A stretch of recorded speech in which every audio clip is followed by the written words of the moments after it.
9 need-to-know ECG strips on the NCLEX. Starting with the first one, normal sinus rhythm. The memory trick, just think a normal beat that's evenly spaced. The treatment, there is none, so we just continue to monitor, and the cause of it is just being very, very healthy. Now the second one to know is bradycardia. So the memory trick, just think Brady is below 60 beats per minute. Or the Brady Bunch is an old TV show for slower times. Now the treatment is very simple. We use atropine, but only if symptomatic, showing low perfusion, like pale, cool, or clammy. So the memory trick, think atropine puts the heart rate high, like on top of a pine tree, with atropine or atropine. Now the causes of bradycardia is typically from a vasovagal maneuver, or even from meds that slow down the heart rate, from calcium channel blockers, which calm the heart, or beta blockers that block the beats. Next is number 3, ventricular fibrillation, also called VFib. So the memory trick, just think fib is flopping around like a squiggly line. Now the number 1 treatment to know for VFib is defib. Defibrillation immediately. So stop CPR and do it before drugs. And there's no need to synchronize. That's only for cardioversion, the controlled shock. Now treatment number 2 is drugs like LAP. So L for lidocaine, A for amiodarone, and P for procainamide. Now the causes. Untreated VTAC will slip into ventricular fibrillation.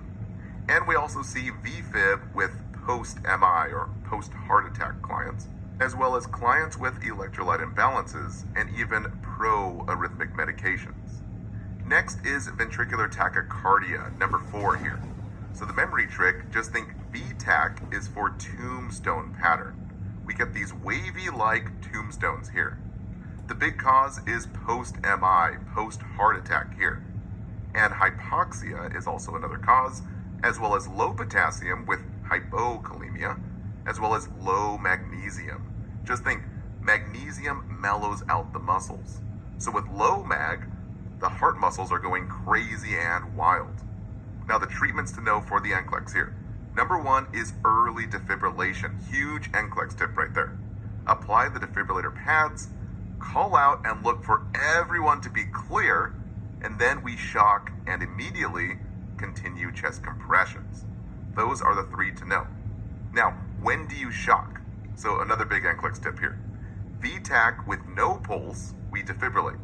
But VTAC with a pulse, we have to cardiovert. So, memory trick here, if you can see, count a pulse, then we see cardiovert. And always be sure to synchronize and sedate first. Now the double D's of deadly defibrillation. So D, if you're dead with no pulse, then you defib immediately. There's no need to synchronize, so D, don't wait.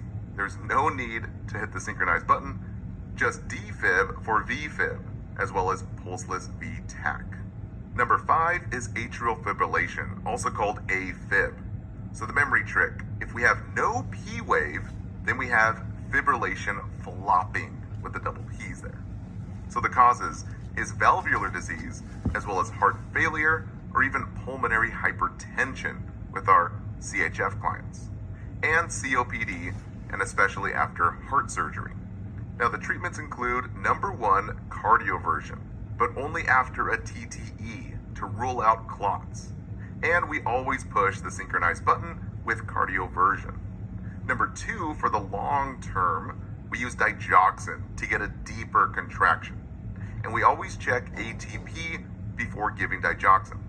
So A is for apical pulse, we have to listen for 60 seconds. T is for toxicity, max range is 2.0. And we always look for visual disturbances, as well as nausea, vomiting, and anorexia, early signs of digoxin toxicity. And P is a potassium less than 3.5, which potassium makes a higher risk for toxicity.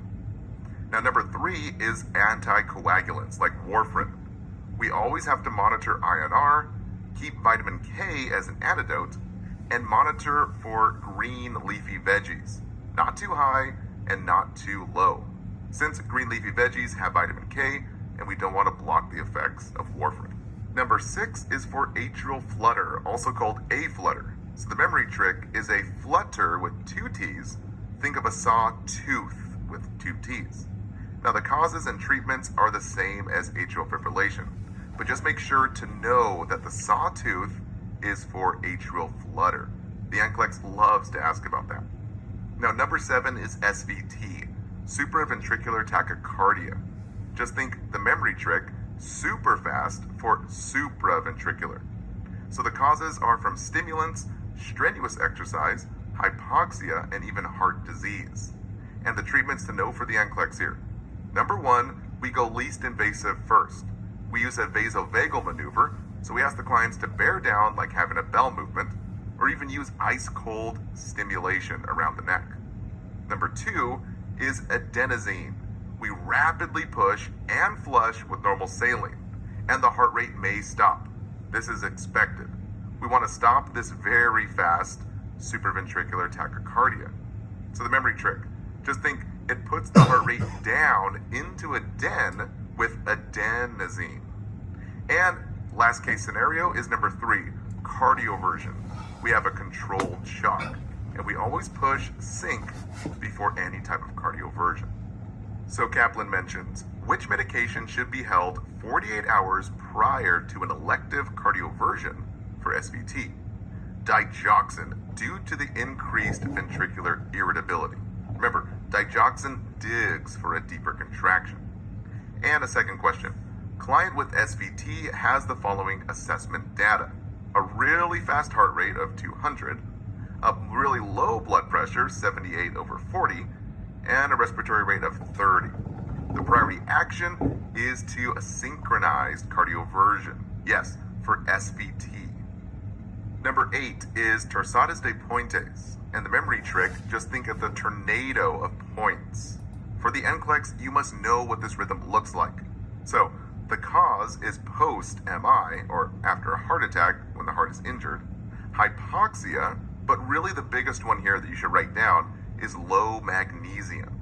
So the treatment is magnesium sulfate. Huge NCLEX tip. So remember, the memory trick here. Magnesium mellows out the heart muscles. So with low magnesium, we get a crazy tornado inside the heart. So we just give more mag to mellow out the heart. And the last one to know, number 9, is asystole, the flat line there. So the memory trick, just think you have to assist fully because the patient is flatlined. They're basically dead. The treatments to know is epinephrine, atropine, and CPR. The most tested here was epinephrine. And a big NCLEX tip here is no defibrillation, no shock. We cannot shock asystole because technically we need electricity to shock.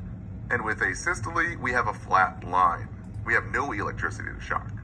Now lastly, the NCLEX key terms to know.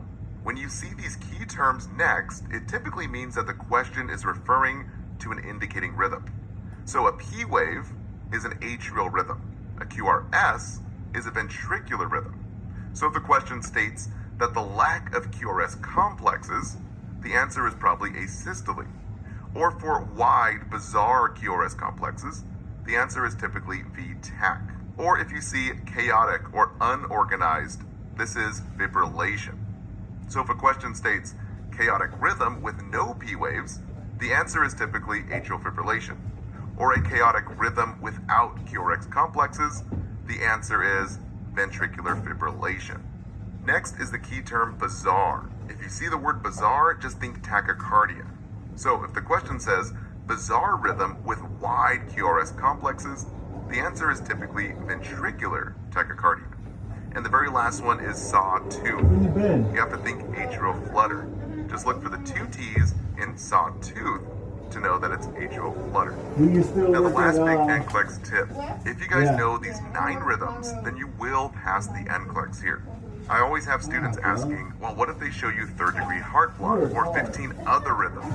Well, yes, you don't need to know how to interpret these for the NCLEX, but you do need to know how to treat them and how it will harm the patient. Because the NCLEX is all about safety. So loss of life and loss of limb. If it will kill the patient, you must know how to treat it. All right, guys, that wraps it up for this segment.